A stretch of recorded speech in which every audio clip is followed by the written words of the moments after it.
नमस्कार, जय श्री कृष्णा। आज इस वीडियो में मैं आपको बताने जा रही हूँ कि विवाह के परिप्रेक्ष्य में जब हम कुंडली मिलान करते हैं तो कुंडली मिलान के कौन से प्रमुख घटक हैं और क्यों विचार करते हैं, इसके विषय में यहाँ पर जानकारी देने जा रही हूँ। पिछले वीडियो में मैंने बताया है कि उनके उद्देश्य क्या हैं, कुंडली क्यों हम मिलाते हैं। कुछ तो उद्देश्य होंगे। जब हम वर और कन्या का विवाह करते हैं उसके पूर्व हम कुछ उद्देश्य लेकर चलते हैं जिसकी वजह से हम कुंडली का मिलान करते हैं। लेकिन आज इस वीडियो में मैं आपको बताने जा रही हूँ कि कुंडली मिलान के प्रमुख घटक कौन है। जिन उद्देश्यों को लेकर हम आगे बढ़ते हैं उनके लिए जब हम घटक की बात करते हैं, कौन से ऐसी चीजें हैं जो हम देखते हैं, जांचते हैं, तो सबसे मुख्यतः हम बात करेंगे जब हम वर और कन्या के विवाह के लिए कुंडली का मिलान करते हैं तो यहाँ पर दो बातें मेरे दिमाग में होती हैं, आप सभी के दिमाग में होती हैं जब हम विवाह बंधन में बंधने जाते हैं या फिर हम अपने बच्चों के लिए विवाह के परिप्रेक्ष्य में कुंडली मिलान करते हैं। तो पहली बात है अष्टकूट मिलान की, और दूसरी जो महत्वपूर्ण संख्या है वह है क्या, मंगल दोष का परिहार। क्यों, ये बातें हम कैसे जानेंगे, इनके लिए क्या क्या नंबर निर्धारित हैं, इसकी जानकारी यहाँ पर मैं आपको प्रदान करूंगी। तो सबसे पहले हम बात करेंगे नंबरों की, यानी 1 से लेकर 8 नंबर। क्या शास्त्रवत बातें कुछ इस तरह की हैं जिसको हम नंबरों में डिसाइड करते हैं? नहीं, हमारे महत्वपूर्ण ग्रंथों में कहीं भी नंबर क्यों 1 2 3 4 5 6 7 8 दिए गए हैं, इनका कहीं भी जिक्र नहीं है। क्यों की बात नहीं है, बस एक नंबर पर, यानी जो अष्टकूट मिलान होता है उसमें 1 नंबर पर वर्ण आता है और वर्ण को भी 1 नंबर मिला है। तो 1 नंबर मिला है क्यों? क्योंकि हम वर और कन्या के पक्ष को, उसके व्यवहारिक दृष्टिकोण को, व्यवहार और उसके दृष्टिकोण को जानने की कोशिश करते हैं वर्ण से।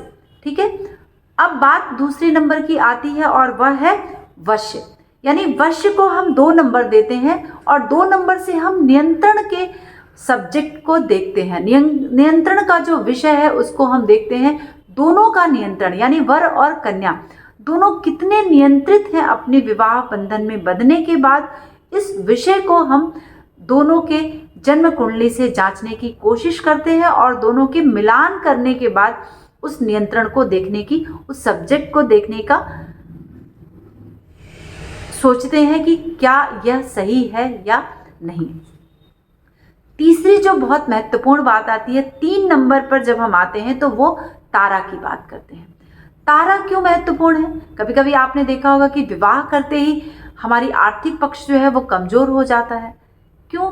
इंडिविजुअली जब हम विवाह बंधन में नहीं बंधे रहते हैं तो एक दूसरे बहुत कुछ कमाते हैं, बहुत अच्छे पद पर होते हैं, लेकिन जैसे ही विवाह होता है आर्थिक पक्ष कमजोर हो जाता है। वो इसलिए होता है क्योंकि हमने तारा का सही मिलान नहीं किया है अपनी जन्म कुंडली में, जब दोनों का मिलान कर रहे हैं। अब यहाँ पे बात दोनों की आ रही है, ठीक है, कहीं एक की बात नहीं आ रही है, यानी वर और कन्या दोनों की जन्मपत्री में तारा का उचित मिलान हमें करना होता है, जिससे कि हम, और तारा को 3 नंबर मिला है जिससे कि हम संपत्ति का विचार करते हैं, आर्थिक पक्ष का विचार करते हैं।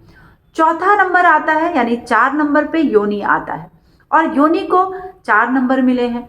तो योनि से क्या हम देखते हैं, दाम्पत्य सुख को देखते हैं, यानी सेक्स की क्षमता कितनी है। ठीक है, जब हम विवाह बंधन में बंधते हैं तो ये बहुत ही महत्वपूर्ण पक्ष होता है, और संतान बाधा तो नहीं है, कहीं इस तरह की दिक्कतें तो नहीं आ रही हैं विवाह होने के उपरांत, है ना।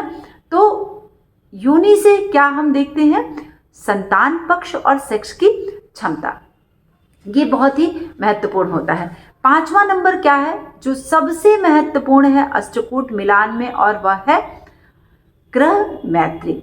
ग्रह मैत्री को 5 नंबर मिले, यानी 5 नंबर का ग्रह मैत्री और 5 अंक भी, 5 गुण भी इसको मिले हैं। और 5 गुण में अगर 5 गुण मिलता है तो अति उत्तम है। तो 5 गुण क्या है ग्रह मैत्री के, उसमें हम क्या देखते हैं, पति और पत्नी के बीच, वर और कन्या के बीच कितना सामंजस्य है, दोनों का आचार विचार व्यवहार कितना कुछ सुंदर है, कितना कुछ अच्छा है, इन अंकों के मिलान से हम देखते हैं। ठीक है, अब 6ठे नंबर की जो बात आती है वह क्या है, गण की बात आती है। गण भी बहुत ही महत्वपूर्ण है, जैसे मनुष्य है, देवता है ना, राक्षस है। तो इनकी बात गण को 6 नंबर मिला है। यानी आप देखते जाइए कि 1 2 जैसे जैसे ये नंबरिंग है वैसे वैसे इनकी महत्ता है हमारे वैवाहिक जीवन में कुंडली मिलान के प्रमुख घटकों में। तो गण को 6 नंबर मिला है।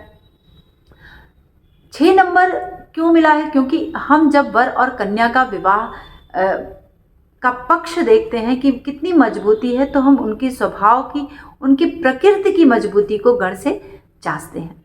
और 6 नंबर के मिलान में अगर 4 नंबर आता है, 5 नंबर आता है, 6 में 6 आता है तो अति उत्तम स्थिति बनती है। ठीक है, अब ये मिलान की बात अलग है, लेकिन यहाँ पर सिर्फ मैं जन्म कुंडली मिलान के प्रमुख घटकों की बात कर रही हूँ कि किन विषय को हम देखते हैं, कौन सा सब्जेक्ट है, कितने गुण हैं और कौन सा कूट है। ठीक है, तो 7वें नंबर की जो बात है वह भकूट की बात होती है और ये भी बहुत महत्वपूर्ण पक्ष है। भकूट क्या है? भकूट को 7 नंबर मिला है। 7 गुण मिलाने होते हैं भकूट के।